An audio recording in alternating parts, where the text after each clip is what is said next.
அரசு பேருந்து கவிழ்ந்து 20 பேர் காயம். சோழிங்கநல்லூர் மேடவாக்கம் இணைப்பு சாலையான செம்மொழி சாலையில் அரசு பேருந்து தலைக்குப்புற கவிழ்ந்து விபத்து ஏற்பட்ட சம்பவம் பரபரப்பை ஏற்படுத்தியுள்ளது.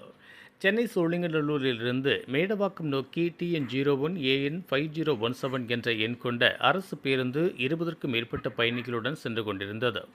அப்போது இந்த சாலையில் நடைபெற்று வரும் மெட்ரோ பணிக்காக 500 மீட்டருக்கு சாலைகள் ஒருவழிப்பாதையாக மாற்றப்பட்டுள்ளது. இந்த நிலையில் எதிரே திடீரென லாரி ஒன்று வந்த நிலையில் நிலை தடுமாறி அரசு பேருந்து இடதுபுறத்தில் திரும்பவே சாலையோரத்தில் இருந்த சதுப்பு நிலப்பகுதியில் பள்ளத்தில் கவிழ்ந்தது.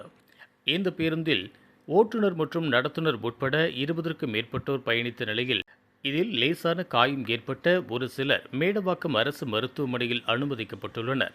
மேலும் பள்ளத்தில் விழுந்த பேருந்தை மீட்கும் பணியில் மேடவாக்கம் தீயணைப்புத் துறையினர் ஈடுபட்டு வருகின்றனர். எப்பொழுதும் பரபரப்பாக இருக்கக்கூடிய சாலையில் அரசு பேருந்து ஒன்று தலைக்குப்புற கவிழ்ந்து விபத்துக்குள்ளான சம்பவம் அந்த பகுதியில் பெரும் பரபரப்பை ஏற்படுத்தியுள்ளது.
இதுபோன்ற உள்ளூர் செய்திகள், மாநில செய்திகள் மற்றும் பயனுள்ள தகவல்களை உடனுக்குடன் தெரிந்து கொள்ள GST ஆன்லைன் மீடியாவை இலவசமாக சப்ஸ்கிரைப் செய்து கொள்ளுங்கள்.